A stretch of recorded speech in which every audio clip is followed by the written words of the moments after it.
What is going on, ladies and gentlemen? It's your man of fire himself, Halfpint, once again, and today we're going to talk about what's going on with the Halo subreddit.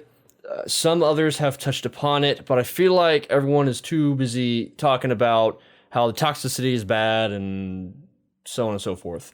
And I get that. I'm 100% behind that. There have been some death threats going towards 343 and Co., and that's bad. 100%. This should not happen. There should not be death threats towards the company. Ever, ever, ever. With that, I feel like everyone is specifically just talking about that and the toxicity, and not actually going into details of how all of this started and why people are kind of feeling that way. Because when the majority crowd has no way of funneling their opinions through one source to be heard, they get more of a mob mentality. And I feel like that's really what's going on here. People feel like they're not actually being heard or relaying the information properly. So what really sparked this off, well, I think sparked this off at least, was there was a message from Sketch, a longer message about like 8 different screenshots that was taken.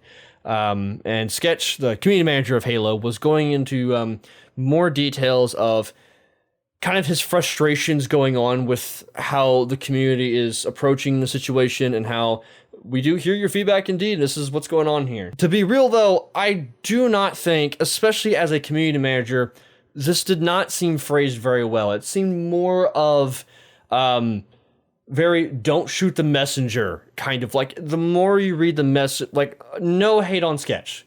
Absolutely. Don't send him any death threats. No violence towards him. He seems like a pretty genuine guy from what we've seen on videos and how long he's been with the Halo community, right?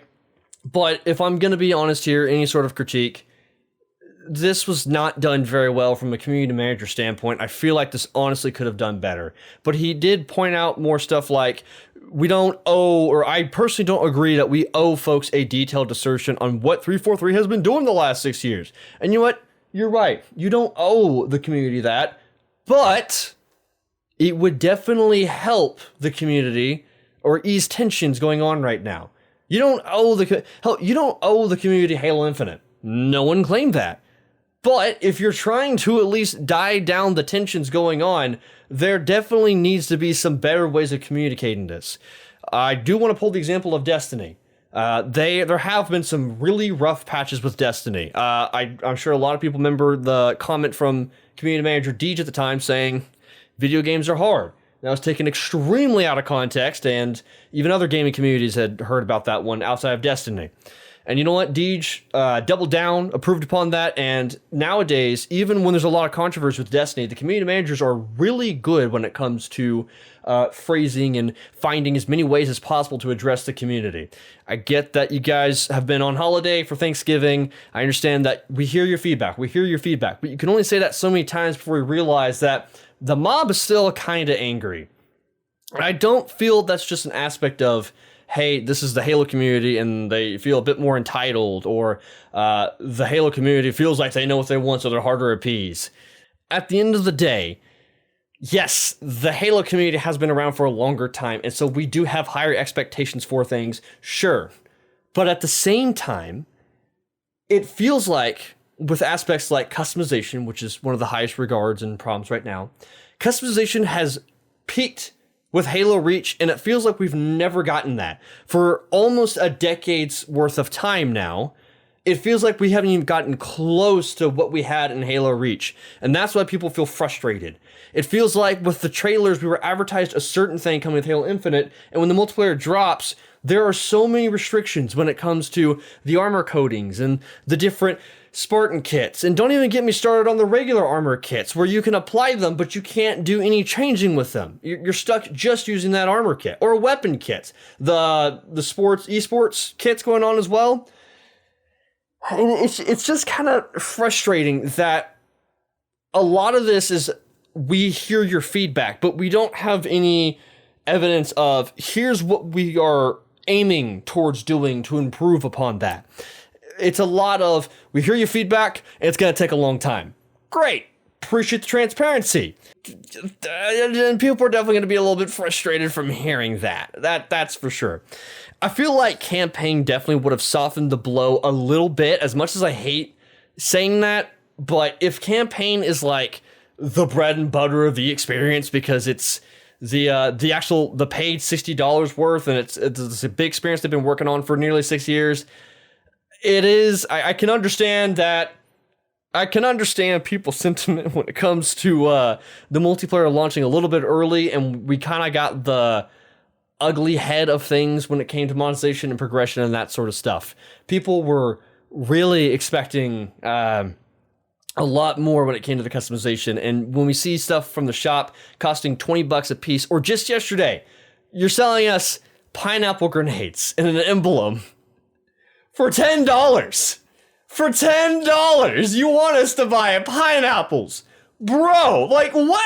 Who designed this? And don't even get me started on the other $20 transactions as well. So on top of the comments from Sketch specifically, what really got the subreddit locked down was a comment below that found some data mined information specifically, or I think it's data mined information about how the original battle pass used to be 120 tiers. In fact, if you actually complete the battle pass right now and look at the artwork for the achievement on the Xbox by going to your profile, the artwork still says 120 levels.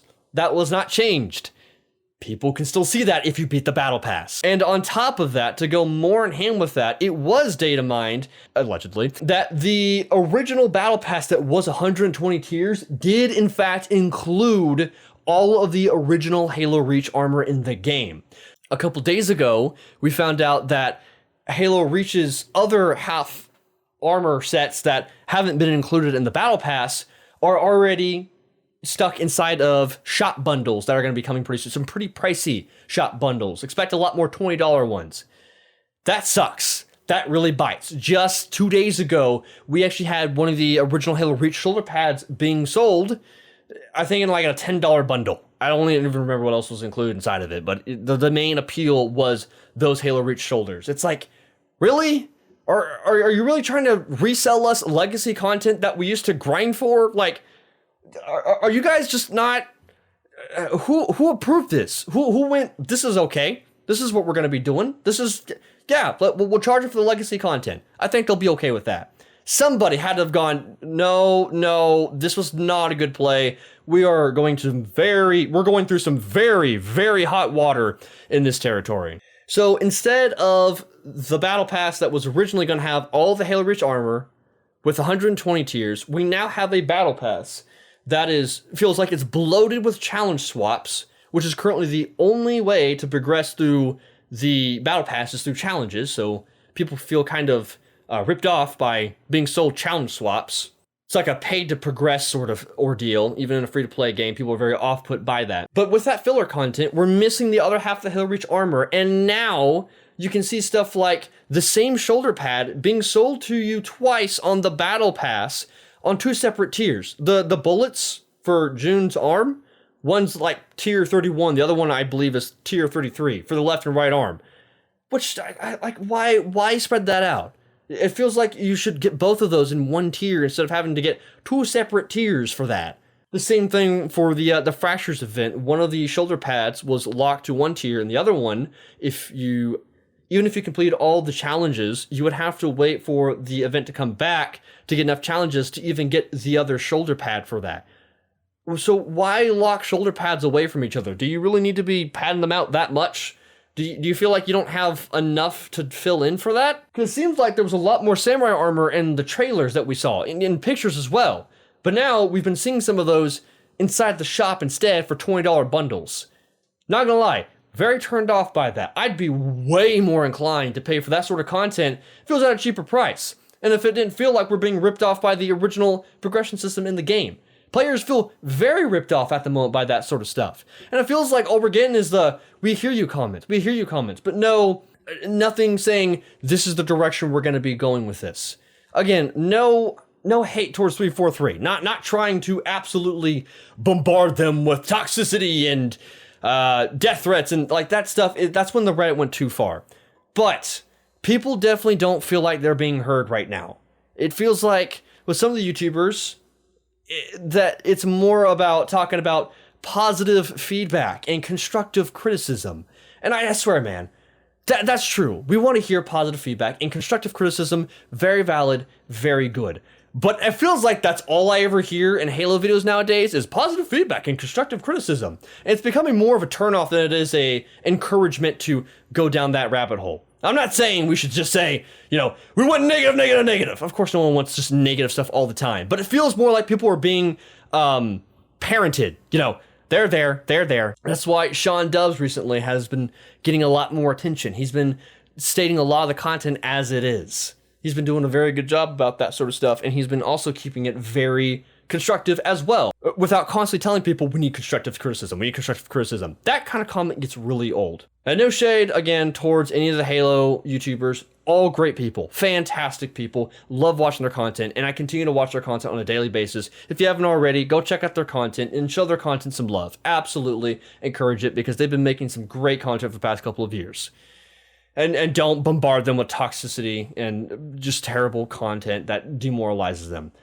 But I do want to say that the overabundance of the happy-go-lucky positive feedback and constructive criticism feels like it's been going a little too far with the Halo community nowadays, and people are getting a little angry.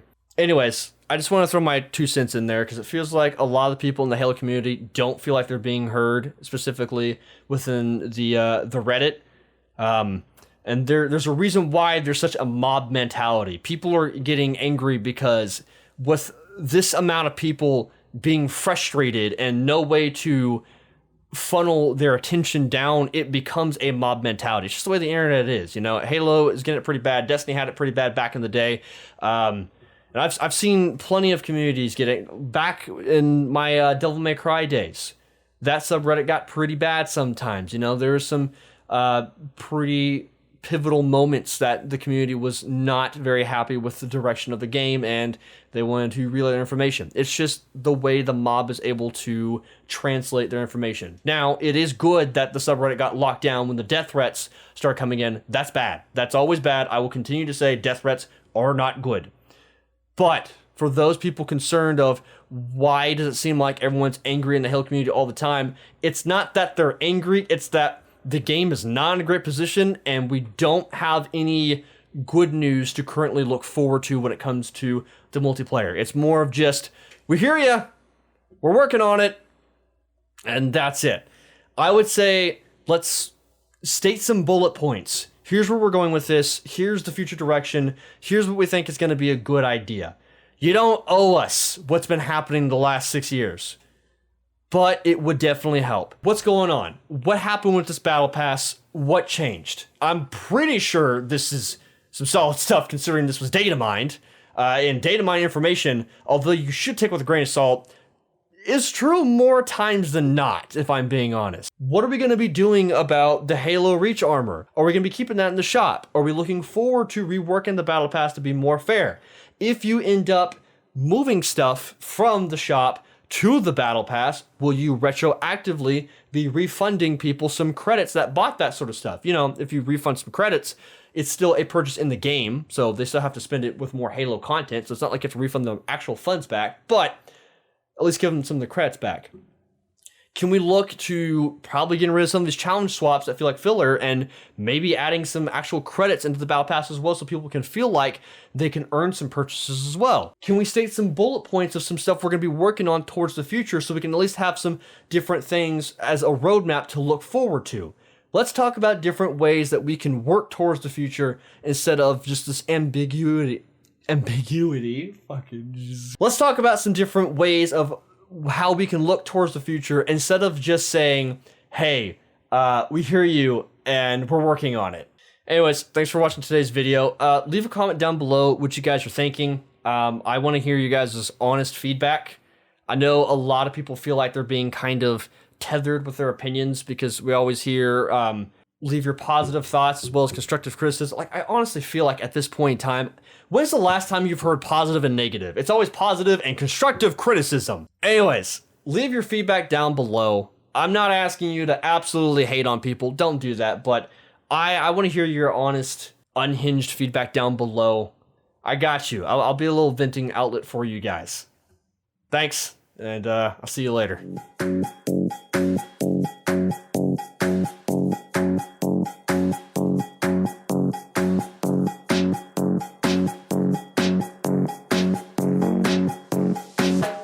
Um,